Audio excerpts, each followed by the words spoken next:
طبعا الصداقة الحقيقية، يعني كلمة الحقيقية معناته أنه لازم نتأمل فيها شوي، لأن في صداقة مزيفة، في صداقة سريعة، في صداقة اللي هي زمالة عمل، في صداقة زمالة مدرسة مثلا، في صداقة اللي يصيرون أهل وأصدقاء، يعني من الأهل وأصدقاء. فالصداقة الحقيقية أولا لازم يكون لها عمر طويل، يعني هذه صفة مهمة. أنا علشان أثبت أنه هذه صفة صداقة حقيقية معناتها لازم لها عمر. ما يصير أنا توني متعرف على واحد صار لي أسبوع أقول والله صداقة حقيقية، لا ما يصير، أسبوع ما يكفي، فلازم يصير في عمر. ليش لازم يصير في تاريخ وعمر؟ لأن في التاريخ والعمر يكون في مواقف، بهالمواقف أنا قدرت أختبر هذا الإنسان هل هو صديق حقيقي ولا لا. فهذا شرط أول في الصداقة الحقيقية. الشرط الثاني في الصداقة الحقيقية لازم أنا أسأل نفسي أنا مرتاح معاه ولا مو مرتاح؟ أنا لما أقعد مع صديقي ولا أسولف وياه، يعني أنا ما أخذ راحتي كأني قاعد مع نفسي، ولا أنا حاط حواجز ويعني قاعد أحسب لكل كلمة حساب، وأخاف أقول هالكلمة يزعل، ولا هالسالفة أقولها ولا ما أقول. لا لا لا، معناته مو صديق حقيقي، هذا صار تكلف.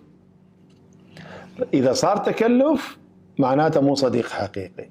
الصديق الحقيقي اللي أنا أخذ راحتي معاه، أتكلم كل شيء وما أخذ راحتي أبدا، وهو يفهمني وأنا فاهمه، ويمكن من لغة العيون إحنا فاهمين بعض.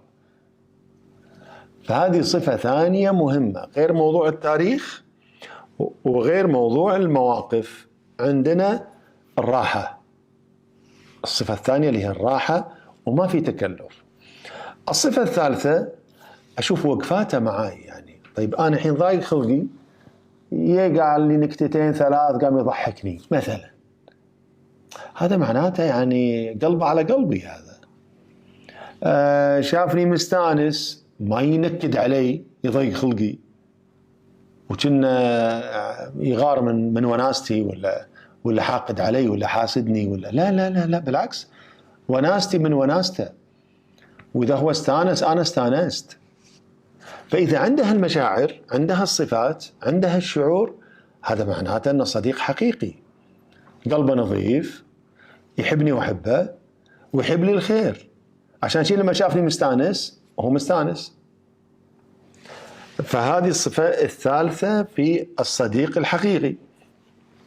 الصفة الرابعة المساعدة، يعني شاف أخوي مثلا محتاج مساعدة قال أنا سأقف عليك، حاضر.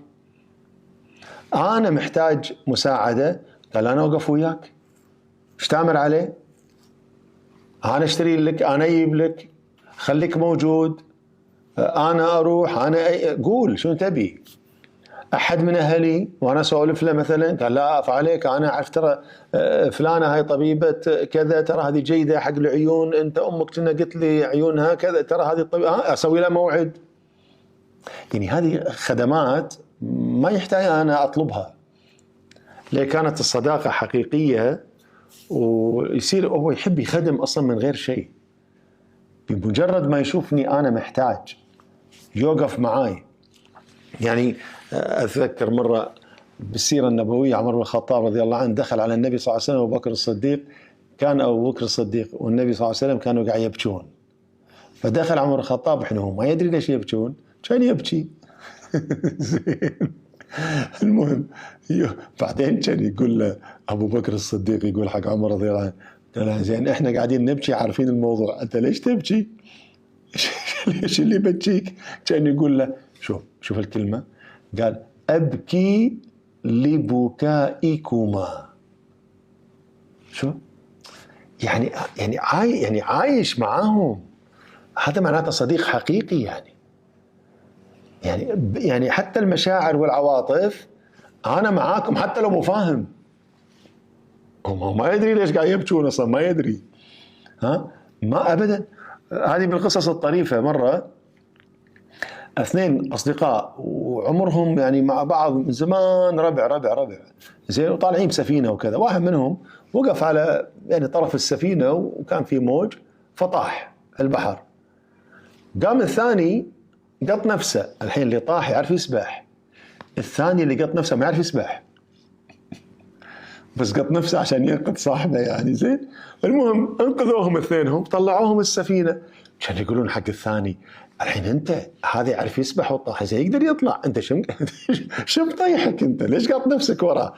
قال من حبي له ظننت انه.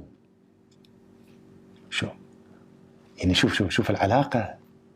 فلما نتكلم اذا عن الصديق الحقيقي، الصديق الحقيقي احنا نقول هنا اهل الكويت يقول هو محل النفس.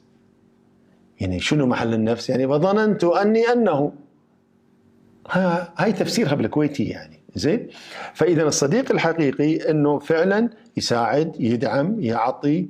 طيب، اخر علامه اتكلم فيها، الصديق الحقيقي اللي يساعدني على طاعه الله ويبعدني عن معصيه الله. هذه من علامات الصديق الحقيقي. اذا شافني قاعد اسوي منكر ولا غلط ولا حرام ولا هوب لحظه ترى ماني صاحبك، طول بالك. احنا بهالحياه الله عز وجل خلقنا للخلافه في الارض، احنا نتعبد الله، فما يصير نعصي الله. فالصديق الحقيقي الناصح، اللي ينصح، اللي يساعدني. فهو مثل المرآة. شلون انا لما اشوف نفسي في المنظره اصلح قطرتي، اضبط اموري، انسف، انا بغير نسفتي بسويها كذي ولا اسويها كذي ولا اسوي النسفه مثلا كذي. انا الحين قاعد طالع المنظره وقاعد اضبط النسفه. هو شنو الصديق؟ الصديق هو مرآتي، هو المنظره مالتي. وبالتالي اذا انا عندي مشكله، عندي عيب، يعلمني، يصلحني، وانا نفس الشيء انا مرآته. فهذه هي علامات الصداقه الحقيقيه.